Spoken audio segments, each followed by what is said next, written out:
Hello guys आपका मधुर Gupta channel में बहुत बहुत स्वागत है। तो आज हम बात करने वाले हैं क्वांटम केमिस्ट्री का ही एक और टॉपिक है। उसका क्या नाम है? अरे बोलो, क्या नाम है उसका? Vibrational motion of quantum quantum particle. मतलब हम quantum mechanic Schrodinger wave equation का हम दूसरा एप्लीकेशन पढ़ रहे हैं, सिंपल हार्मोनिक ऑक्सीलेटर। क्या पढ़ रहे हैं? सिंपल हार्मोनिक ऑक्सीलेटर पढ़ रहे हैं। तो देखो यहाँ पे मैंने डायरेक्ट वेव फंक्शन लिखा है, ठीक है। इसका सॉल्यूशन करने की बिल्कुल भी जरूरत नहीं है। और अगर तुमको ये पता भी रहेगा ना तो भी क्वेश्चन नहीं हो पाता। पता नहीं क्यों नहीं हो पाता, मेरे से भी नहीं होता, क्योंकि ये फॉर्मूला एक तो पहली बात तो पूरा याद रहता नहीं है। जो ये इतना बड़ा फॉर्मूला लिख रखा है ना मैंने, इसको अगर मैं यहाँ पे ये बना दूं, क्या बना दूं, ये ऐसे बना दूं ना, तो भी ये फॉर्मूला याद नहीं रहेगा, चाहे कितना ही याद कर लो इसको। इसका सबसे बड़ा रीजन है, इसमें जो वैल्यूज होती है ना उनको हम नहीं समझ पाते। जैसे एक तो वैल्यू ये आएगी, कौन सी वाली? अरे कौन सी वाली? H N. अभी सर एच क्या होता है? इसमें एच एन भी लगा दिया आपने, ये पता नहीं एप्सिलॉन से जैसा क्या बना दिया, तो ये समझ में नहीं आती। तो इसलिए सब इस टॉपिक को अवॉइड करते हैं और इसकी केवल और केवल एनर्जी याद रख लेते हैं, जहां से क्वेश्चन ज्यादातर आते हैं। यहां से क्वेश्चन ज्यादा नहीं आते। देखो इतना भी हार्ड पेपर नहीं बनता है जितना हम सोचते हैं, तो हमें ऐसे टॉपिक स्किप कर देने चाहिए। मैं इसलिए पढ़ा रहा हूं कि तुमको कम से कम आइडिया हो। मान लो अगर आ जाए तो भाई क्वेश्चन तो आ सकता है, तो स्किप नहीं करा मैंने, केवल और केवल वेव फंक्शन लिखा है जो मैं अभी समझाता हूं। इसमें वेव फंक्शन में एच एन एप्सिलॉन क्या चीज है आपको भी आता होगा, आई नो, बट इसको स्किप कर देना। इसकी एनर्जी बहुत इंपॉर्टेंट है। 2D SHO बहुत इंपॉर्टेंट है। उसकी डीजेनरेसी कैसे निकालते हैं, वेरी वेरी इंपॉर्टेंट है। तो energy is very important because it's simple, it's average for average student, it's for मतलब एवरेज। मैं किसी को कैटेगराइज नहीं कर रहा, ठीक है। कुछ एवरेज या हार्ड, वो एवरेज और क्या बोलते हैं टॉपर कुछ नहीं होता, हम तो लूजर रहे हैं, ठीक है। और मैंने एक बड़ी बात कहीं से सुनी है कि loser become a great leader, okay. क्योंकि लूजर लूज करता है ना कोई चीज, तो उसको पता है कि उसकी गलती कहां पे है, और टॉपर उसको पता ही नहीं होता उसकी गलती वो कहां कर रहा है। तो टॉपर भी लीडर बनते हैं, मैं ऐसे नहीं कह रहा, बट लूजर लीडर इसलिए बनता है क्योंकि उसे पता होता है कि मुझे कहां गलती नहीं करनी। तो इस चीज का थोड़ा सा ध्यान में रखते हैं। तो साई एन जो मैंने इसका वेव फंक्शन लिख रखा है सिंपल हार्मोनिक ऑक्सीलेटर का, ठीक है, उसमें लिख रखा है 1/2 की पावर n एंड फैक्टोरियल। क्या ये फैक्टोरियल है? ये इस पूरे की पावर 1/2 है, इस पूरे की पावर है 1/2, ठीक है। इसको मैंने यहां लिख रखा है बीटा अपॉन पाई की पावर 1/4। यहां मैंने एच एन एप्सिलॉन लिख रखा है, एप्सिलॉन नहीं बोल रहा हूं मैं इसको, और इसको लिख रखा है मैंने ई की पावर में, ये मल्टीप्लाई में नहीं है, ये ई की पावर में है माइनस एप्सिलॉन का स्क्वायर डिवाइड बाय 2। ये तो सर फंक्शन हो गया। अब यहां पे एच एन एप्सिलॉन को समझ लेते हैं। देखो एच एन एप्सिलॉन का फॉर्मूला होता है -1 की पावर n e की power epsilon square del n upon del epsilon की पावर n e की power minus del square upon 2।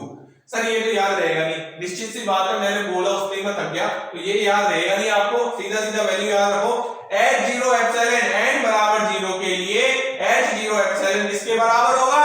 अरे किसके बराबर होगा? 1 के बराबर होगा। किसके बराबर होगा बेटा? 1 के बराबर होगा। और n बराबर 1 के लिए h1 जो होगा 2 बीटा x के बराबर होगा, और n बराबर 2 के लिए h2 एप्सिलॉन अरे किसके बराबर होगा?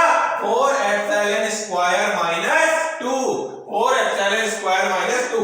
अब यहाँ पे देखो पता है सब कुछ याद रह जाता है, बीटा याद रहता है, अब बीटा क्या है और वो पूछ लेता है x में, तो क्या होता है ना, तो इसका मान आपको ध्यान रहना है रूट n के अपॉन h का। कभी भी आंसर आपको बीटा में ऑप्शन में नहीं देगा। वो बहुत समझदार इंसान है, ठीक है, पेपर बनाने वाले। आप जितना सोच सकते हो ना उससे कहीं ज्यादा सोचोगे, क्योंकि अनुभव जो होता है ना वो शायद एज का हो चाहे ज्ञान का हो, अनुभव होता है, ठीक है।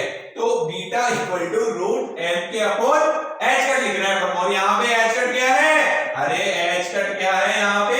h अपॉन 2 पाई है। क्या है? h अपॉन 2 पाई है। ये चीज क्लियर हो गई। वेव फंक्शन बता दिया मैंने, ऐसे होगा, मैंने ये बता दिया HN एप्सिलॉन क्या होता है, H0 का मान 1 होता है, ठीक है, H0 का मान 1 होता है, H2 का मान ये होता है, H1 का मान ये होता है और H2 का मान 4 एप्सिलॉन स्क्वायर माइनस 2। ठीक है, क्लियर है यहां तक? आगे बढ़े, चलो अब इसकी एनर्जी की भी बात अपन करेंगे, थोड़ा सा बोर्ड टर्न कर लेते हैं हम, ठीक है, थोड़ा सा आराम से करना पड़ेगा क्योंकि माइक लग रहा है एक दिन ही हुआ है अभी तो तो कम से कम थोड़ा बहुत तो यूज में।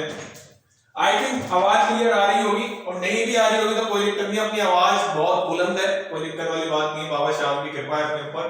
तो देखो यहां पे मैंने ग्राउंड स्टेट के लिए वेव फंक्शन लिख रखा है psi 0 x बराबर बीटा अपॉन पाई की पावर 1/4 e की power minus beta x square by 2। वहां पे मैंने h0 बराबर, अरे बोलो क्या रख दिया, h0 अरे सर ये क्या कर रहे हो, अरे सर ये क्या कर रहे हो, अरे h0 बराबर मैंने क्या रख दिया, वहां पे 1 रख दिया, क्या रख दिया, 1 रख दिया, और 1/2n क्या था, 1/2n n फैक्टोरियल की पावर 1/2 थी ना, अरे n बराबर 0 रखोगे 0 फैक्टोरियल, याद रख लेना, याद रख लेना, 0 मत कर देना, 0 मत कर देना, 0 फैक्टोरियल का मान कितना होता है, 1 होता है, कितना होता है, 1 होता है, ठीक है।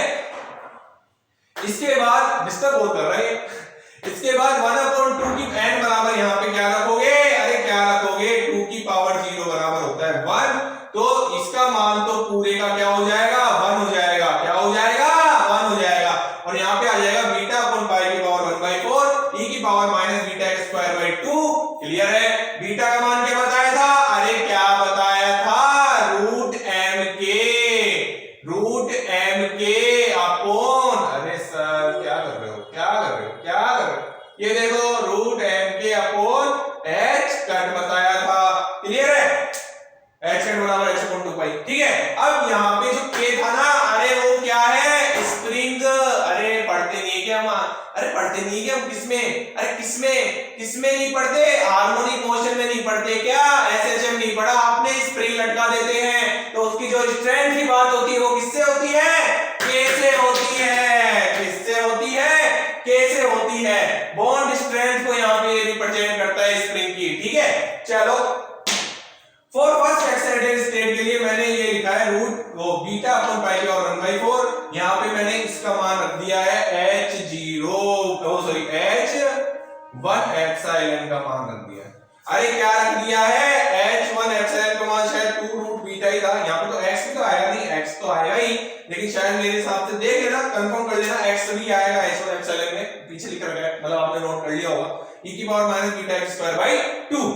सर ये तो चलो ठीक है, वेव फंक्शन ठीक है, ये तो चलो आपने समझा दिया, हम समझ लिए, ये तो गणित आ गया हमको समझ में, ठीक है। हमको साई 0 याद रखना है, देखो ये दो चीजें आपको याद रखनी पड़ेगी, कौन कौन सी याद रखनी पड़ेगी, साई 0 और साई 1, ये दो ही याद रखना, डायरेक्ट फॉर्मूला भी भूल जाओ तो साई 0 बराबर बीटा अपॉन पाई की पावर 1/4 e की power minus beta x square by 2, और साई 1 बराबर बीटा अपॉन पाई की power 1/4 2 root beta x e की power minus beta x square by 2, ये दोनों वैल्यू याद रख लेना, भले सब कुछ भूल जाना पिछले बोर्ड का, सब कुछ भूल जाना, लेकिन ये दोनों चीज मत भूलना, ये दोनों चीज मत भूलना, ठीक है।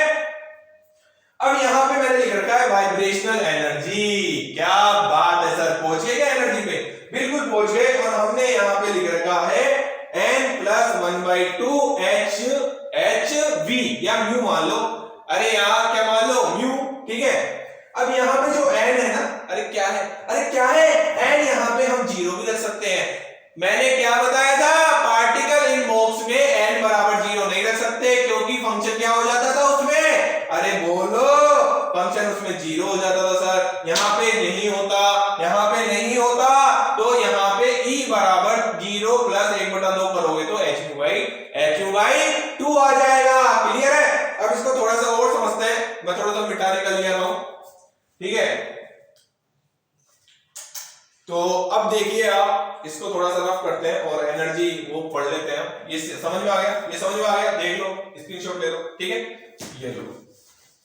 अब थोड़ा सा इसके बारे में कहानी देख लेते हैं हम, जैसे हमने पार्टिकल इन बॉक्स में देखा था एनर्जी के बारे में। अरे बोलो, अरे आ रहा है कि नहीं आ रहा, देखो आ रहा होगा मेरे हिसाब से, ज्यादा हार्ड चीजें है नहीं है। देखो n बराबर 0 रखेंगे यहाँ पे तो क्या आएगा, अरे क्या आएगा, h/2, n बराबर 1 रखेंगे तो 3/2 h/, और यहाँ पे 5/2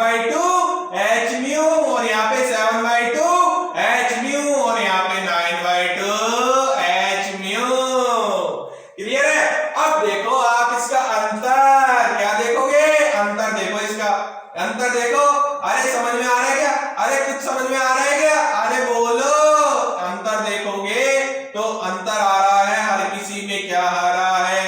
अरे क्या आ रहा है? अरे बोलो, h म्यू का अंतर आ रहा है सर, h म्यू का अंतर आ रहा है, h म्यू का अंतर आ रहा है। देख लो 3/2 में से h म्यू बाई 2 घटाओगे तो क्या आएगा? अरे बोलो, अरे बोलो, h म्यू आएगा। सब में डिफरेंस क्या है? h म्यू है, h म्यू है और h म्यू है। तो ये बराबर E0 बोल सकते हैं हम इसको E1 बोल दो, इसको E2 बोल दो, इसको E3 बोल दो, इसको E4 बोल दो और इसको ग्राउंड स्टेट भी तो बोल सकते हैं, जी है। इसको फर्स्ट एक्साइटेड स्टेट भी तो बोल सकते हैं, फर्स्ट एक्साइटेड स्टेट, इसको सेकंड एक्साइटेड स्टेट। क्या मैंने सही बोला? क्या मैंने सही बोला? क्या मैंने सही बोला? सेकंड एक्साइटेड स्टेट, इसको थर्ड, इसको थर्ड और इसको फोर्थ एक्साइटेड स्टेट भी हम बोल सकते हैं। अरे आया नहीं आया समझ में? आया नहीं आया कि जो का अंतर हम क्या है, क्या आ रहा है? सेम आ रहा है, सेम आ रहा है। किसके बराबर आ रहा है? वो आ रहा है h म्यू के बराबर। क्लियर है? वाइब्रेशनल एनर्जी बहुत इंपॉर्टेंट है। psi0 psi1 simple harmonic oscillator में बार बार बोल रहा हूं, 1D SHO में एनर्जी बहुत इंपॉर्टेंट है।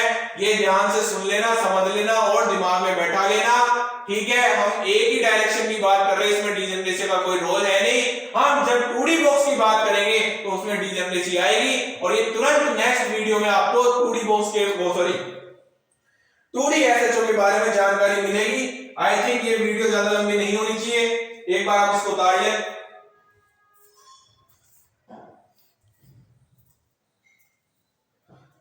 So thank you so much. Channel को सब्सक्राइब करते रहे, हंसते रहे, मुस्कुराते रहे, ठीक है। जिंदगी में कठिनाइयां आती रहेंगी, हम उसको पार करते रहेंगे और हमेशा सेल्फ मोटिवेट रहे। किसी का मोटिवेशन कभी जिंदगी काम नहीं आया। सेल्फ मोटिवेशन हमारे घर में पेरेंट्स है, उनके लिए करते रहे। उनका अगर उन्होंने हमारे लिए बहुत कुछ किया तो हमारा भी कुछ फर्ज बनता है, ठीक है। तो जय हिंद।